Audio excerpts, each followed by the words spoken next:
as I said, I'm repeating myself. We are short for time, always, because we want to maximize the time here at the ITB Berlin Convention 2025. Here, we're now at the e-travel track. Thank you for being here. I appreciate it, because I know there's so much going on. So that's such a huge compliment to us, because I'm always feeling like spoiled for choices when I see programs like that, right? And then also you have all these industry peers out there that you could connect with. So thank you so much for that. And thank you also to our track sponsor today here is checkout.com. Checkout.com, after the next session, they will have a panel together with Get Your Guide and MasterCard, where they dive into what's happening in the space of travel payments. Might sound trivial, but there's so much happening. I can just encourage you to stay later on and check this out. It's a very interesting session. But now let's shift gears a bit. And I'm very excited, as I myself, I don't consider myself an aviation or airline expert, but it's always so fascinating to talk to those peers from that sector. And the next session is all about airline commercial strategies. And I know a very good expert in that industry that told me there is an airline commercial strategy revolution happening. So let's hear all about this. I hand over to Boris Padovan from Travel in Motion, and he will come on stage and he will host a wonderful panel for you guys. So enjoy the next 25 minutes. Thank you, Boris. Thank you, Leah. Hello, everyone. Thank you so much for being here today. My name is Boris Padovan, but I'm not the only one. I have 3 colleagues, friends, partners here who will join me for this panel. If you could please come up first, Steffi, please. Jorge and Brian. Please take a seat. So what are we discussing today? We are talking about airline commercial distribution, revolution, evolution. Because from what we have seen over the past 40, maybe even 50 years, is that the way airlines sell their content, their flights, their ancillaries, if they sold any ancillaries, hasn't actually changed. It has always been, to a certain extent, the same, very much based around a trip, but not around a passenger. What we are experiencing today, maybe really post-COVID, becoming faster and faster, is that airlines are trying to become retailers. And everybody talks about an airline being like an Amazon, really with a pure retailing approach, with a passenger, with a customer in focus. But it's very hard to get there. And therefore, I'm very happy that I can further discuss this subject with my 3 colleagues, who I would kindly ask to give a very quick intro, please. Yeah, my name is Stephanie. Wasserfuhr, I'm with Peakwork. We are the hub player technology in leisure travel, but my background is like 20 years in the airline industry, so I can give you a good overview. I'm Jorge Diaz, CEO and founder of Our Gateway, one of new players in this space in the airline distribution new model, let's say, which the airlines have empowered. Good afternoon. I'm Brian Wyszynski. I lead Partner and Alliances programs for Pros Travel. We provide offer and order management solutions to the airline space. Thank you. Wonderful. Steffi, let's start with you. Steffi, during your career, you have spent quite some time with airlines, mainly with Lufthansa Group, if I'm not mistaken. Where do you see the big change going? How are airlines coping with the big change when it comes to commercial strategies to airline distribution? Exactly. I mean, it's been, I think, 2012 when IATA launched their data standard NDC. And I think as of now, from all, let's say, about 700 airlines, there are about 77 who achieved the highest NDC standard. So giving that 13 years, it takes really time for airlines to adopt. I think everybody sees the huge potential, and even with one order, I'm sure Brian will elaborate on that. However, it is not easy to change the complete structure of your airline just by day one, and I think every airline had to adopt that given the new standard, and if you want to plug in a lot of APIs, that's also needs to be changed in your IT department. There need to be changes in your sales team because you need people who know about distribution all of a sudden. So that there's a lot to cope with. However, the potential is enormously. On the other side, everybody agrees that aggregation is also a great thing to have. So the only reason why everybody goes that path is cost cutting. So, but you have to invest on the other side. So it is really a difficult game, I would say. Yeah, thank you. And no conversation about airline commercial strategies without mentioning NDC. Not sure how familiar the audience is with NDC. That stands for New Distribution Capability, and actually enables the airline to better sell through the indirect channel, through the channel of travel agencies. Traditionally, airlines, when they were not selling directly via web, mobile app, or call center, they sold through global distribution systems, Amadeus, Travelport, Sabre, and so on, which was kind of a sell, but it was also, to a certain extent, completely outsourcing the sales process de facto to those distribution, global distribution systems, GDS, which had some very interesting experience, was a huge cost factor for the airlines, but also very often the airline wasn't able to actually customize an offer for the specific passenger, because only the travel agent knew who was sitting in front of the desk, the airline did not. Now with NDC, which is to a certain extent only a technical protocol, even when you go through content aggregation, the airline knows very early in the process who the passenger is, or can segment the passenger, has criteria about the passenger, because the airline is now responsible for creating the offer to the passenger, something that has been done traditionally by the global distribution systems. And this describes a very big change in the commercial landscape of how airlines sell. And Steffi, you quite correctly said, and I don't want to sound like a teacher, please forgive me, the distribution landscape is changing. The classical intermediation from legacy aggregators like Travelport, Amadeus, Sabre is going away, and new aggregators, NDC-based from a technological perspective, for instance, are coming to the market, because there is always the need for content aggregation.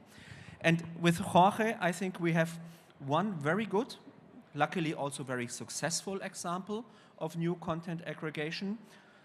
Jorge, how big is your chance? Where do you see the big changes here with this intermediation of classical distribution channels, but still having the need to aggregate?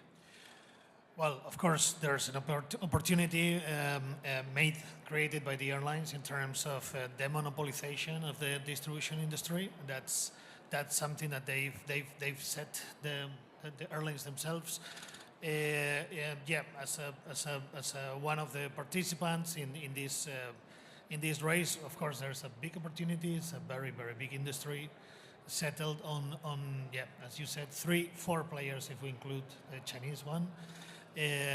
So the opportunity is big. There's many hurdles, of course, in the path. Of course, starting by the fact that each airline that writes their own path in many ways, technically, even the moment when they start their direct distribution initiative. But yeah, so far, yeah, I think we're in a sweet spot for all those who bet on NDC several years ago. And I think we're on that. Luckily, we're in the group. So that's interesting to hear, because hand in hand with the new way how airlines distribute, and I mentioned this earlier, comes the shift of airliners to become real retailers. So how does a retailer work? Let's think about Amazon.com. You create an offer, you have an order, you need to deliver the order, and you need to account for this. And when I shop on Amazon.com, I very often get personalized offers based on my profile or on the segment I'm in, and that's also something we are seeing now with airlines. With Brian Wyszynski from Pros, you're one of the leading suppliers here, having a long footprint in the airline industry. Pros is actually probably the front runner and the most prominent revenue management system in the market. Brian, what is, from an IT supplier perspective, the answer, the contribution to the airline industry when it comes to this commercial revolution? Thanks for the plug for Pros, Boris. I really appreciate that. I'll have my beer later. Yeah. So, it's in my view, it's really about changing the conversation that the airlines have with the customer. And it's removing the intermediaries from the step, and with the airlines having so much data about their customer base, it's being able to know what to offer them. So the gentleman that spoke before talked about using AI and using information to be able to proactively recommend products and services. And really what the airlines want to do is be able to provide that offer, optimize that offer, and be able to price that offer. That's the first step in all of this. And then it's being able to manage all the systems that it takes to sell that offer, deliver, and settle it. So that's really the evolution that we're going through now. So, and we as Travel in Motion, when we help airlines, there is an IT perspective to things because airlines are still very often on very legacy systems. There's also an organizational perspective. But maybe over to you, Steffi, again, with your experiences, Lufthansa, I think Eurowings as well, where you have seen two somehow different airlines or different business models supported by the airline. Everything we are discussing here sounds great, beautiful. You get personalized offer. The airline early recognizes you in the process. They make relevant proposals to you. Too good to be true. So why do airlines struggle? Why does it take so long? What are the biggest hurdles? I mean, airlines were the ones founding GDSs because for one reason, because you plug in and then you're distributed worldwide. Now, with the new distribution capabilities, you actually want to have the same, but on the same side, your commercials is struggling. So that's a big challenge. And now you set up an organization to kind of organize single APIs, which is like an interface for your NDC. And that is what I said in the beginning. It's challenging for your organization. So you have to find your way here. I think all of now, 77 airlines managed, so there is a way. But still, you actually want to have an aggregator because it puts data on a standard. Let's put it that way. When Piquet connected the first airline on NDC, I think they used version 15, and nowadays we are on, I think the last was 32, so that kind of is now a standard, but it was just a data format and everybody could interpret it in a different way. So that is really, really challenging. And of course, it should be very individual, as Brian said, because everybody wants to offer a personalized airline product, but it's very, very challenging. Interesting, but Jorge, Brian, is it only an IT problem? Of course not. There's big changes behind, of course, not only technology, operational changes as well. The airlines are, let's say, fully automating all the servicing processes, which brings, I think, advantages for the sellers as well, facilitation for the sellers. And there's, of course, a big shift in the commercials. Once the airlines say, okay, this model is not monopolistic anymore, you have the chance to choose, you will have to pay your choice. So it's shifting the cost from the airline side to the seller or the traveler side. Brian, you're raising your hand. So, yeah, no, Jorge, I agree with that. And if you look at the airlines out there, everyone's going to move at a different pace. And I think that we're going to be living in a hybrid world for a very long time. Boris, you mentioned in NDC, and Steffi, you mentioned that it kicked off in 2011, 2012. It took about 12 years for it to get some receptiveness, and now everybody's implementing it.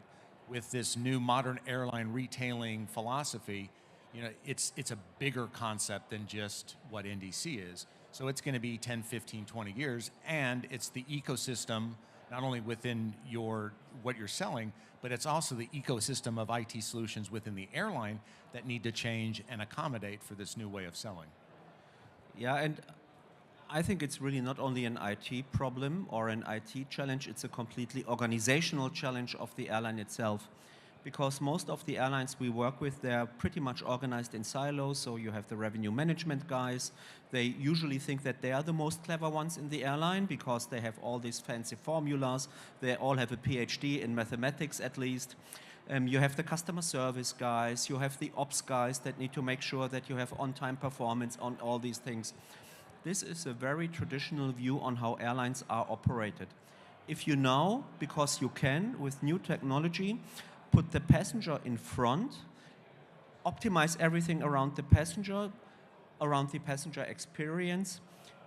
All these different departments have to work together, they have to interchange, and probably the traditional setup, as we've seen it in the airline, will not further exist, and it will be replaced by new setups. And just think about the big airline conglomerates you have with Lufthansa Group, IAG, Air France, KLM. This will take quite some time. Which brings me somehow to the last round of our questions already. When I joined the industry, and no indication how old I am, but it's more than 20 years ago, we were talking about the same stuff, by the way, to a certain extent, that everything needs to change, and we are still around, and it hasn't fully changed. But the big topic at this point in time was we have to remove the paper ticket to an e-ticket. Which was not a big change, because in essence, you supported the same business process and you just replaced the paper by a document, by an electronic document. It took how long? 10 years? I don't know, 8 years? I think it's more, if you go to Google Images and you search for transition e-ticket, you see a chart of how slow it took 15 years to reach to 10%, and then 1 more year and a half. And this was just a ticket. Yeah, and now we talk, we move away the whole Eoghan organization, put everything customer-centric. I will retire in about 14 years, you know, according to German law. No, not even, okay, different question. When I retire, will it be done? And let's say offer and orders transition? Yeah. Well, first, not sure for all airlines. For the big ones, yes, it will be done.